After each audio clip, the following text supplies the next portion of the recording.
Hello, everybody. Welcome back to Sounds of the Valley. I'm your host, Nathan Blazer. Today, I have the wonderful John Cranford with me. Thank you very much for joining me tonight, John. How you doing? Great, Nathan. Thanks for having me here. That's awesome. John, how this is going to work is I'm going to leave you to play a couple tunes. We'll come back in for an interview section, and then we'll kind of close the show out with some more tunes. You also good with that? That sounds great, man. All right. I'm going to just let you do your thing and have the music speak for itself.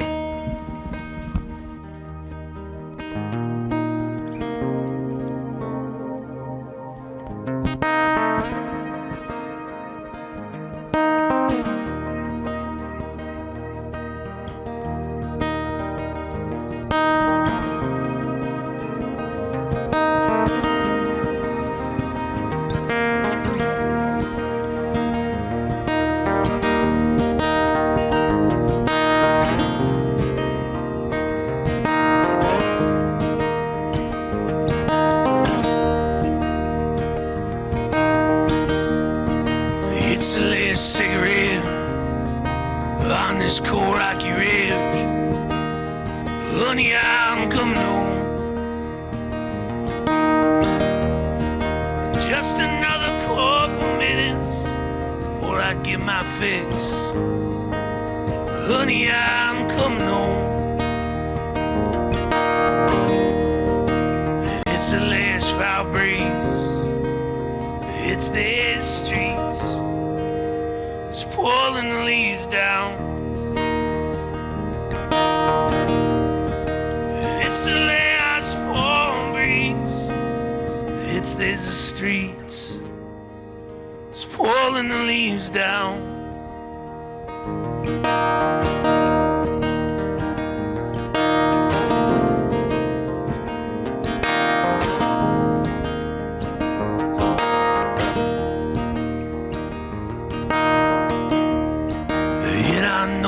You down. I was broke back in that town, but honey, it's over now. And I know I let you down when I was broke back in that town, but honey, it's over now. And it's the last fall breeze. It's there's the streets. It's pulling the leaves down. And it's the last fall breeze. It's there's the streets. It's pulling the leaves down.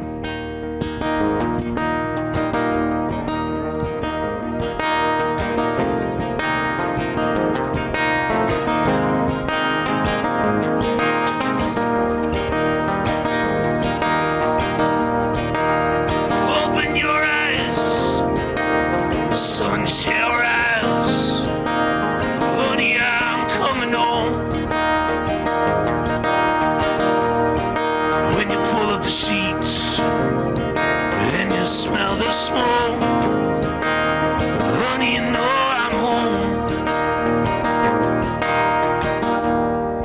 It's the last foul breeze. It's these streets. It's pulling the leaves down. And it's the last foul breeze. It's these streets.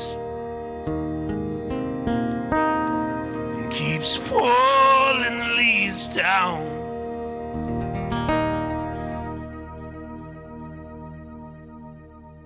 Cool. That song's called "Last Fall Breeze." Thanks y'all so much.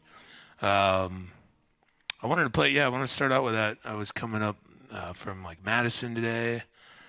Drove up to do this show tonight, and came up from Nashville, Tennessee, and so there's like this cool progression of.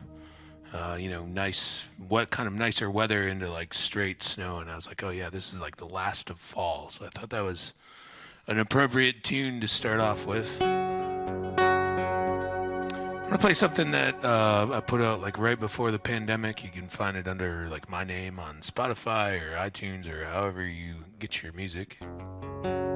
But I wrote this song with my friend Yanni Reinecke and Martin Lesh, and we've recorded it down in Hilton Head Island, South Carolina, where I live. And it's about when your wife is right and you're wrong, which seems to happen a lot at my house. That's supposed to be funny. It's called Cavalier, and we were having a hurricane in 2016, Hurricane Irma. And she wanted to evacuate and get out of there. And I'm standing there like, nah, we're going to be fine. You know, it's not going to hit us. And she's like, man, you're so cavalier. And I didn't know what that word meant, so I had to look it up in the dictionary. So this is called Cavalier, and it goes like this.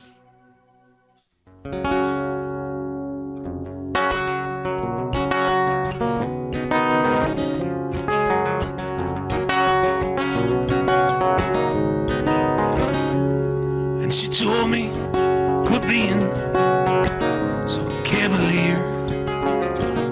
This hurricane is coming, and you don't even care.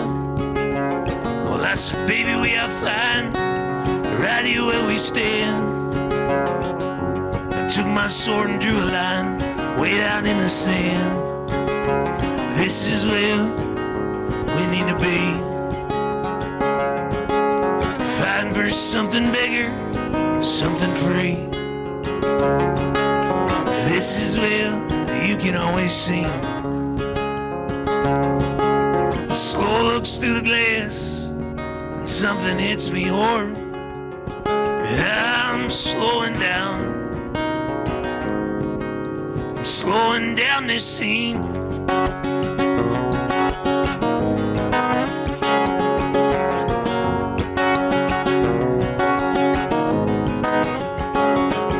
And there's an upright piano out in the middle of the street. Soldiers taking bullets from their heads down to their feet. And buddies all bleeding out right in front of me. But I'm at home watching it all go down on TV. This is where you need to be, fighting for something bigger, something free. This is where you can always see. The soul looks through the glass, and something hits me hard. And I'm slowing down. I'm slowing down this scene. Slowing down this scene.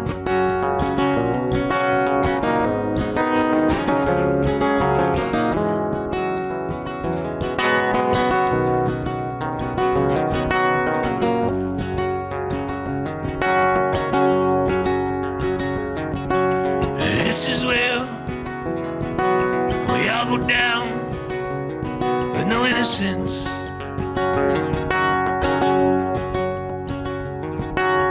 Leaving town with all your friends and no second chance.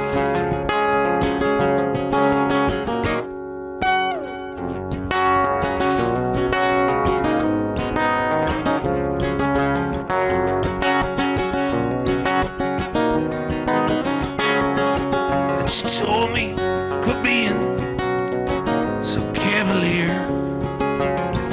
This hurricane is coming, you don't even care.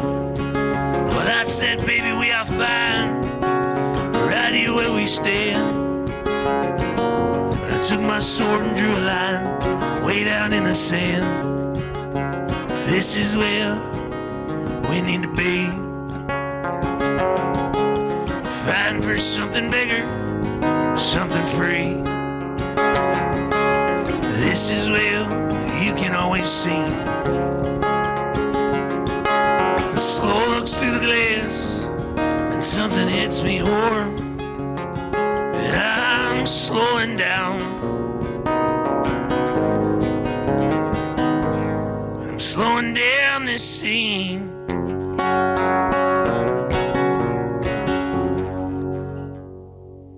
Oh, it's called Cavalier. Thanks y'all for listening to that. Oh, I like that. There's an applause. You folks at home can't hear it, but I can. I'm going to do one more tune here before we do our interview. And I like playing this song. I like sort of tongue-in-cheek songwriting. And my dad's here tonight. I brought him. I haven't seen him in a while, and so I picked him up, came off the road, picked him up, and came right here.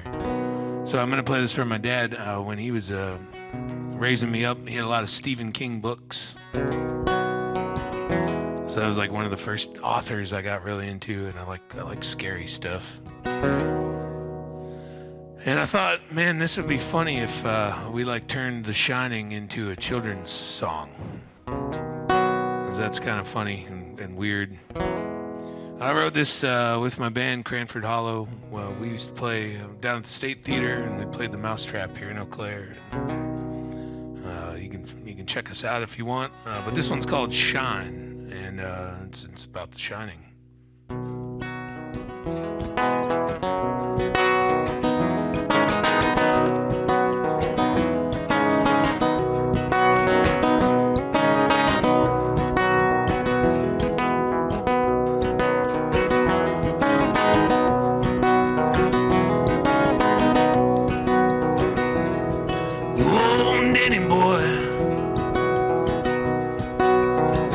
Are coming down.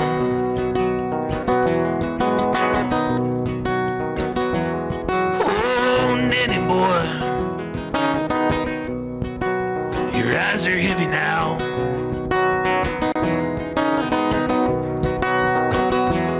And you can see beyond the sound, the ghost below the ground. And your steam is slipping now, but your daddy's not around. Oh, Danny boy, shine your light and crown.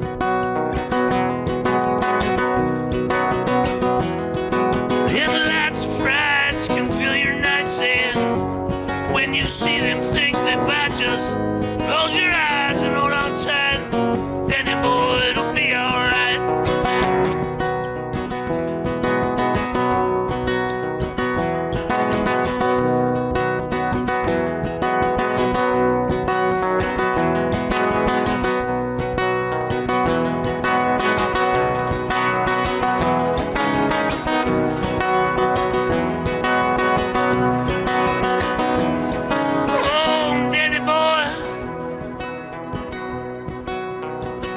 Coming down.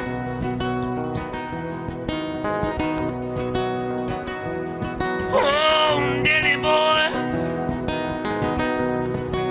come play with us for now. And you pedal past the door, put your foot down on the floor. And that ghost is wanting more. Daddy's gone for good.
When you see them things that bite, just close your eyes and hold on tight. Danny boy, it'll be alright. Lots of frights can fill your nights in. When you see them things that bite, just close your eyes and hold on tight. Danny boy, it'll be alright.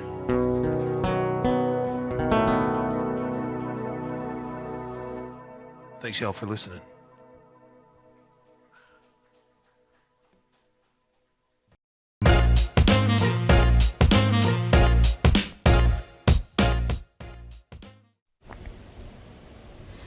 Hi everyone, welcome back to Sounds of the Valley. This is our nice little interview portion where I get to grill our artist on all various sorts of things and, ask them the really tough, hard-hitting questions, I don't think you knew what you were getting into when you came on here, but oh boy, are you in it now. I'm ready, man. All right. I'm ready, Nathan. That's good to hear. So, first question, we'll start off soft. How long have you been a musician / been in music in general, Oh man, I think professionally only about maybe 10 years, 12 years as the singular thing that I've been focusing on.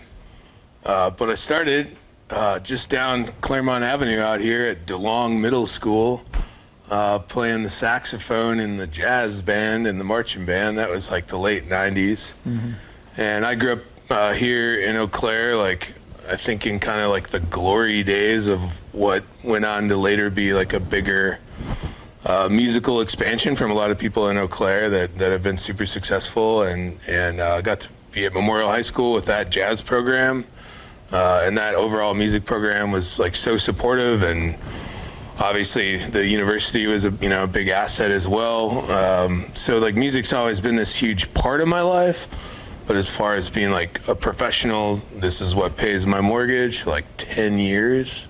Mm-hmm. That was kind of a long-winded answer. But. No, it's all good. I kind of have a sort of weird follow-up question. Did you ever have Mr. Luganbill? No, but I know that name. All right. I know who that is, yeah. Okay, that's funny, just because right now I'm doing a little bit of student teaching at DeLong. Very cool, very cool, man. I don't know, I just had to ask since I also know that he's done some teaching at Memorial and all that. So yeah, didn't know if there was some overlap that happened. I still know a lot of people involved in Eau Claire area school districts. My mother was a 6th grade English teacher over at South for 35 years. So. Oh, wow. So yeah, I mean, I just think that the school systems here and the college, we're all very lucky to be a part of it. Oh yeah, it's a really nice way that they all are able to interact with each other. Yeah. So now I'm gonna ramp up the heat a lot. I'm gonna make you choose your favorite child. What is your favorite song that you've written? So there's this tune. I have this band called Cranford Hollow. We're based out of Hilton Head Island, South Carolina. We have 5 studio records. I started writing this song on record 1, and we didn't record it until record 5. Oh, wow. And it sort of became this opus. The producer always gave me a hard time. He's like, this is the rock in C major, concerto or whatever. And it's kind of this, there's a big A and a B part, and there's a symphonic thing. I like the lyrics. And I thought it was a strong tune, but it took us a long time to really sometimes figure out how to put something on a record, and presentation is such a big deal, and that's just what y'all are doing here. There's so many elements at play. How do you present this thing? So I would definitely say that's my fave. It's called Song Field, and it's this 7-minute rock concerto. That's really awesome. I always love to hear about the little projects and stuff that people have where they just work at it a little bit by bit over time, because I feel there's in music especially there's always this perception that things just genesis from nothing and are just instantly the way they are when I think the larger reality is that just a lot of this stuff is just small little bits of time here and there that just gradually accumulates before you finally have the thing. 100%, man. And there are those times where holy smokes, I just wrote the entire song and that's it, and tape it up and ship it off. Yep. But that's rare. And I think one of the coolest things about music or writing your own music, there's not necessarily a deadline, or maybe you're your own deadline, but for the most part, you can chip away for years until you're ready to say hey, this is ready now for everybody else to hear it. And it's kind of a secret. We don't like to tell everybody that, maybe. But yeah, even just things starting as man, that's a neat little riff or an idea or a groove or something that can evolve after so many years into something totally different or totally complete from one little piece, for sure. Yeah, that's awesome. So What is it that you would say really drives you in like your creative process? What inspires you? I mean, I think like number one, first and foremost, is just like these dudes that were a little bit older than me that came from like this area. One of those dudes is Brad Cook, who's like this insane producer, bass player. He's from Chippewa. He's based out of Durham, North Carolina now. And I mean, he's done so much work with so many people and been such a big part of all the music that I love, that I think as far as like inspiration for like continuing to put out new material, like I'm just trying to keep up, or like I feel obligatory to be like, well, these guys are doing all this stuff, so like I have to do something. And I mean, they're way above record sales and notoriety than I've ever been, but I think it's like it's good to have some people that you're looking at and saying, like always saying like, man, I got to keep putting records out, or I need to keep doing more.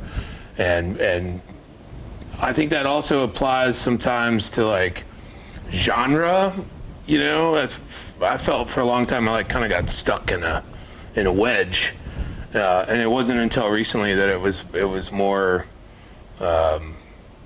different sounds, and we were talking about my Highway 40 project that's like way different than the bands, and sometimes you like the other motivation is just to like make something for you.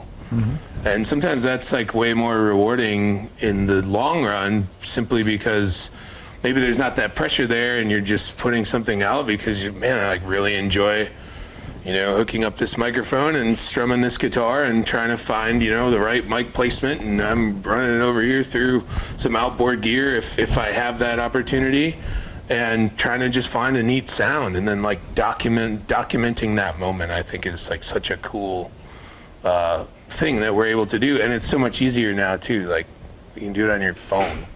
Yeah. So that's wild.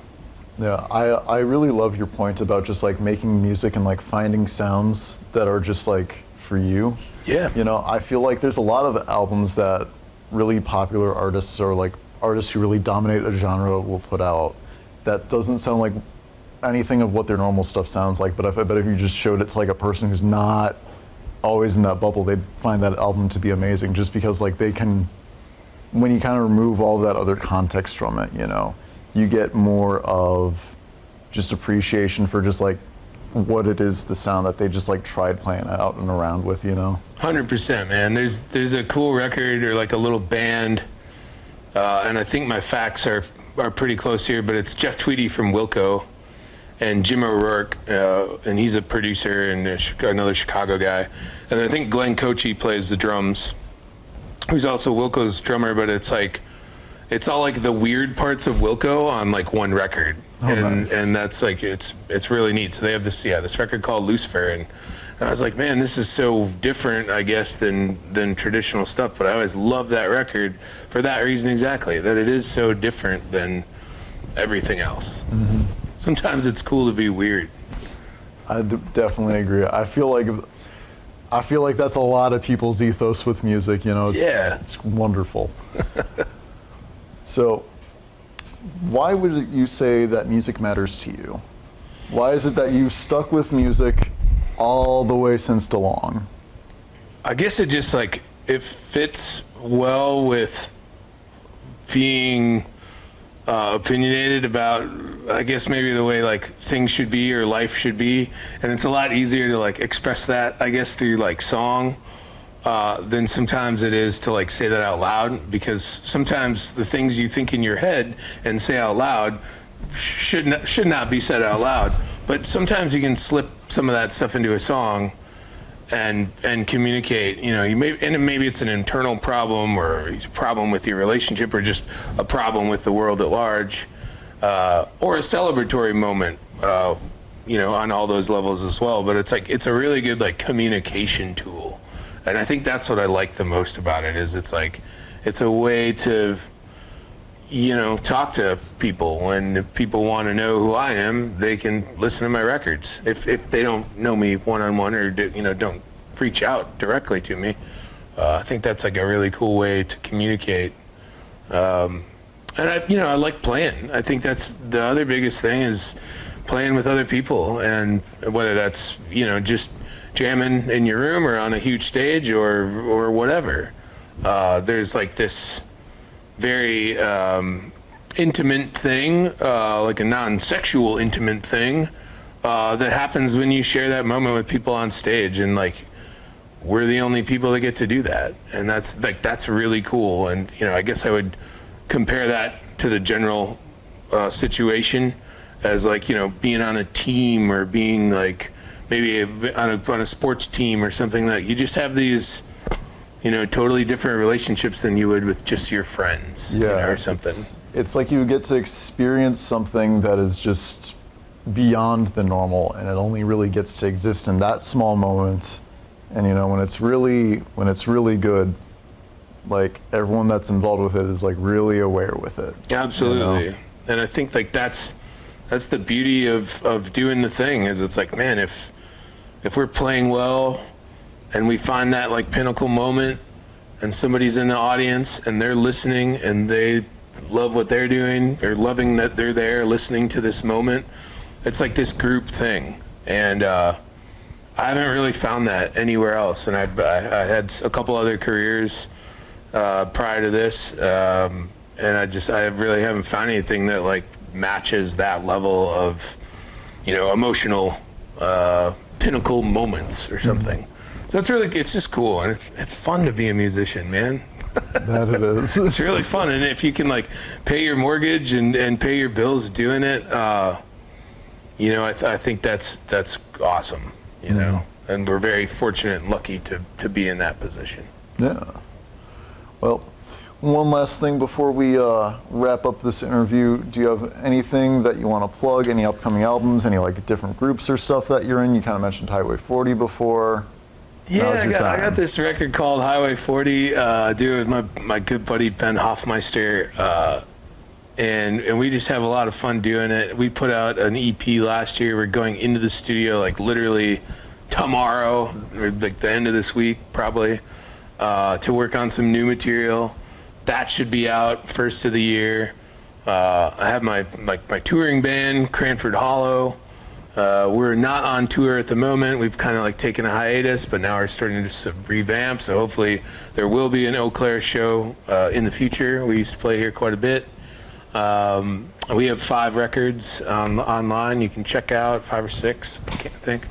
And I have 2 solo records too. So anywhere you get your music, you can look up my name. You can look up the band's names, and just listen and give it the old college try. And if you don't like it, that's cool. But we just always appreciate anybody that listens. That's the biggest compliment to us, is just that somebody took the time to listen to something that we made. Nice. Well, on that note, I think that about is as good a note as any to like wrap up this interview on. So we'll see the rest of everyone else back with the rest of our show and the rest of the set.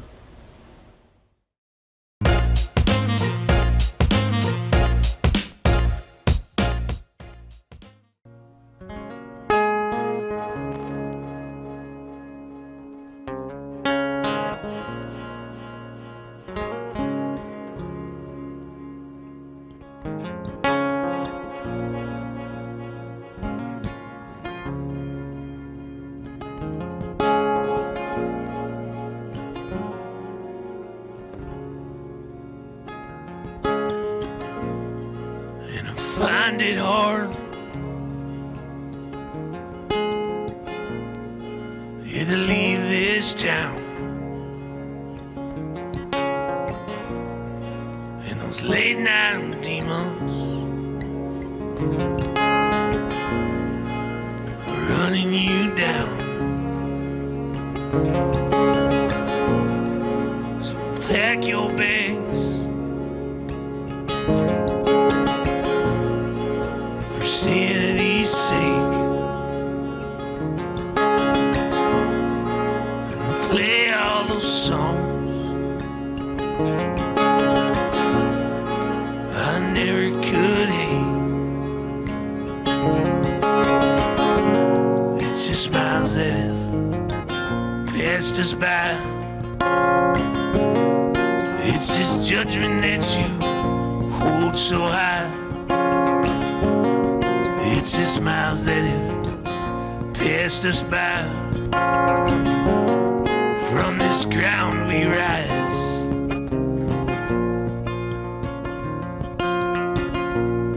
And can't run and hide.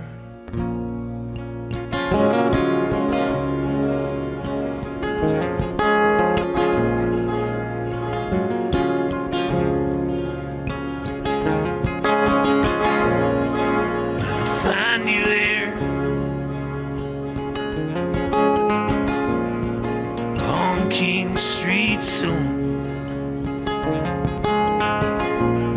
and I'm gonna wish you luck. Let my garden go loose. I'm gonna head back south to my island home. All my friends are calling.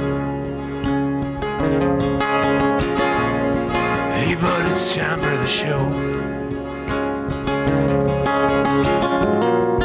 It's His smiles that have passed us by. It's His judgment that you hold so high. It's His smiles that have passed us by. From this ground you rise.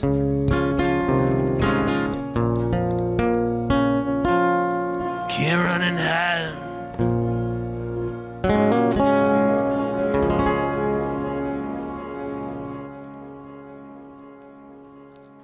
Thanks, y'all. That's a tune called Run and Hide. That's another one I did with my band, Cranford Hollow. I wanted to play a cover song. I was watching some other episodes, and people were playing all kinds of different stuff. But I wanted to play a song I've been playing a lot recently by a dude named Ron Adams, and it's called "Oh My Sweet Carolina," which seems appropriate since that's where I live now. I live in South Carolina, and I was gonna play this tune just as kind of like a tribute to where my new home is, but Eau Claire was my home growing up. And I really like this song. It's a super pretty song. And I'm old, so I have to use lyrics. I'm not sharp like you young folks here.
gamble of my life. Building new spring boats erased from sewer mains. Trying to find me something, but I wasn't sure just what. Then I ended up with pockets full of cane. Oh my sweet Carolina, what compels me to go? Oh my sweet disposition, may you one day carry me home.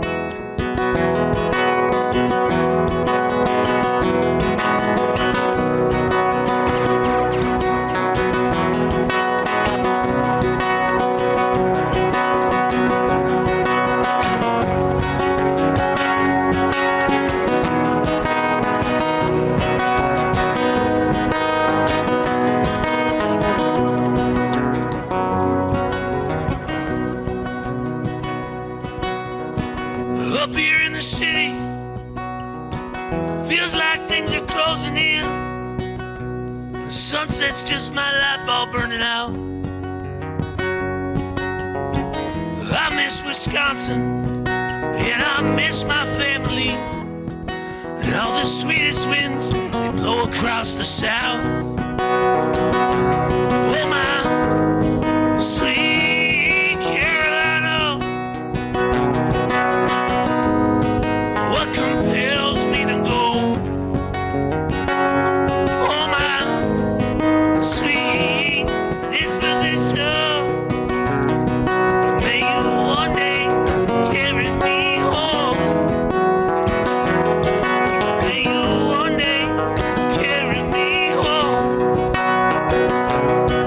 May you one day carry me home.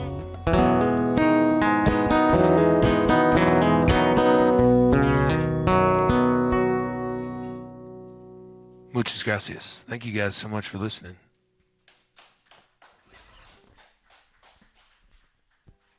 Shut it all down? We're good?